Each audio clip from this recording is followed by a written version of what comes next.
Good evening. Hi guys. Okay, so my name is Olatobi Adebola, and this is. Baby, I wanna go the borderline. Me, I go all the way. Me, I go all the way. So the Borderline is a sports channel that talks about sports that I particularly enjoy. Football, mainly football, and then a bit of high school basketball and the NBA, of course. I started this channel to broaden my scope, broaden my horizon. I was just scrolling on YouTube one of these days, and I realized that there are not really that many channels like this anymore. I don't know, most of them are podcasts and stuff, even though the podcasts are channels, so I don't know what I'm saying, Sha. Shut up. Yeah, so I just said, let's try this out, let's see how this goes. And I'm still going to post videos, just to make things as fun as possible. It's something great, something special that I really wanted to do. And yeah, I'm ready to start, so yeah. So with all that said and done, let's get into the first thing I wanted to talk about, the Premier League top 4 race. Once again, welcome to the Borderline. So glad you came. Baby, I wanna go the borderline. Me, I go all the way. Me, I go all the way. Alright, so before I get into the top 4 race, quick notes. 1, I support Chelsea Football Club. I may have a bit of a bias and an attitude in this episode for the things my boys did over the weekend. 2, I'm also going to talk about the Champions League and the upcoming fixtures. I'm recording this on Wednesday.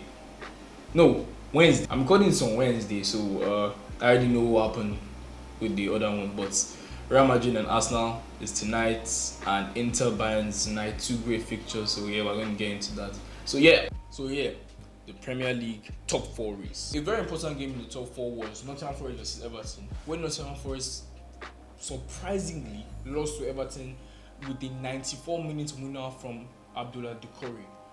Now, this is crazy because as it stands, there are almost 4 teams that are only like 2 or 3 points behind Nottingham Forest in the league. So one more slip up from Forest could mean that the third place they've been holding for so long throughout the season could be lost. Just like that. And I think that's just the beauty of the Premier League, because when you have this kind of thing, when a team has been so dominant for so long, one thing could mess you up. One run of results could mess you up. Like, look at Chelsea, we lost like 2-3 games in a row. Now it looks like we won't even make top 4, but we'll get to that. Now, another top 4 contender, Aston Villa, with a comfortable 3-0 win against Southampton. Goals from Watkins, Marlon and McGinn. Marlon has been a great signing since the January transfer window, and I feel like the Villa recruitment team did very well with that. So Watkins, Marlon and McGinn with the goal scorer, even though all the goals came in the second half, it looks like Aston Villa comfortably dominated this match. They had 25 shots, 6 big chances and 3 goals with a 3.3 xG. Fair enough. Aston Villa sits 7th place, just 2 points behind Newcastle and 3 points behind Nottingham Forest in 3rd. So watch out for Aston Villa. Newcastle and Manchester United match which finished in a 4-1 battering of Manchester United. Something that's become the norm these days.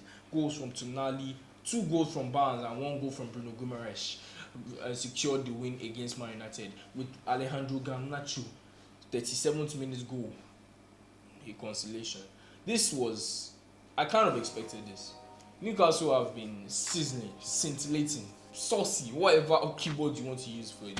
They've been great, and I feel like they are one of the teams to watch out for. Not even they are the team to watch out for, because I think as it stands, they still have a game in hand on people. So if they win their game in hand tomorrow, they will climb above Nottingham Forest and go to 3rd place, which is absolutely insane. Great job by Eddie Howe. They won their last 4 games, and their next game is Crystal Palace, who just lost to Manchester City. So if you're going to pick a Premier League top 4 contender, it's going to be Newcastle. Now, heading over to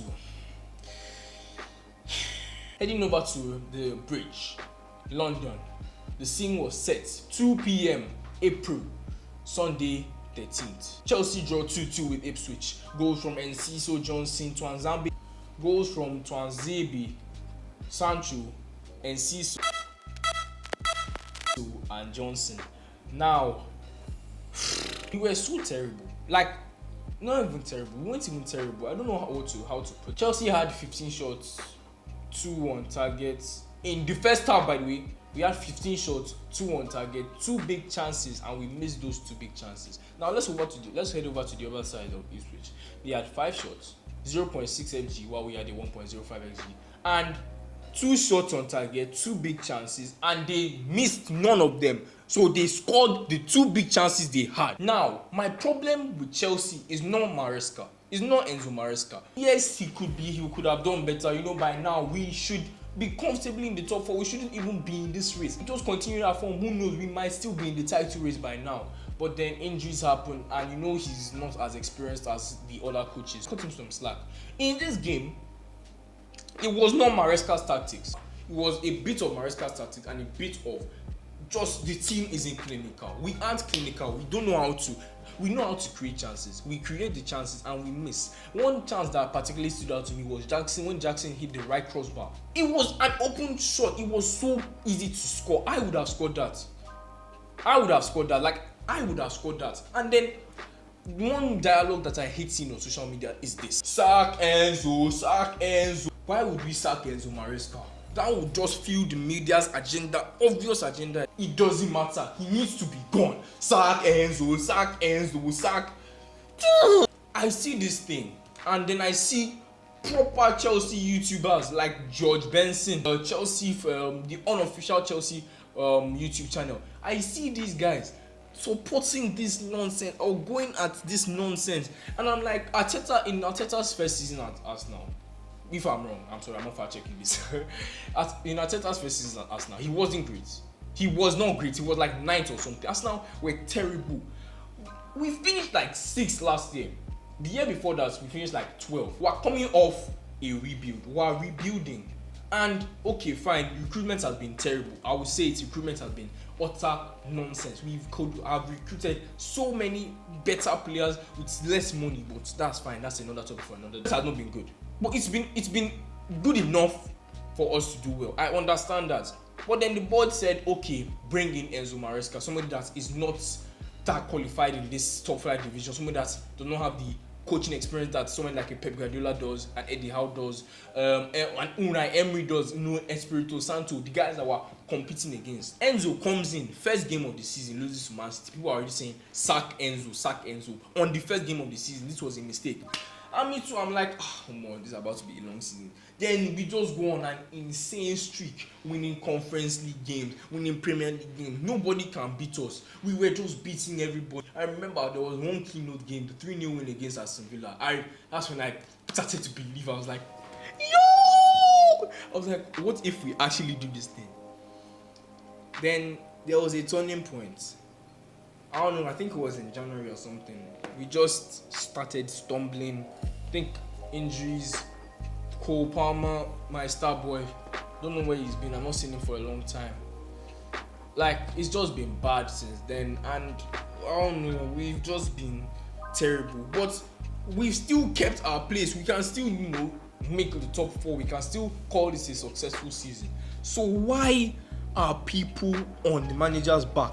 The time that we're meant to be supporting him, showing him that, okay, we're here for you, Enzo, take these boys, let's win the what's it called, or make the top 4 or something, or the top 5 or something. We're constantly battering these boys left, right, and center, and it's so annoying because when these boys don't perform, instead of them, like, okay, what am I talking about?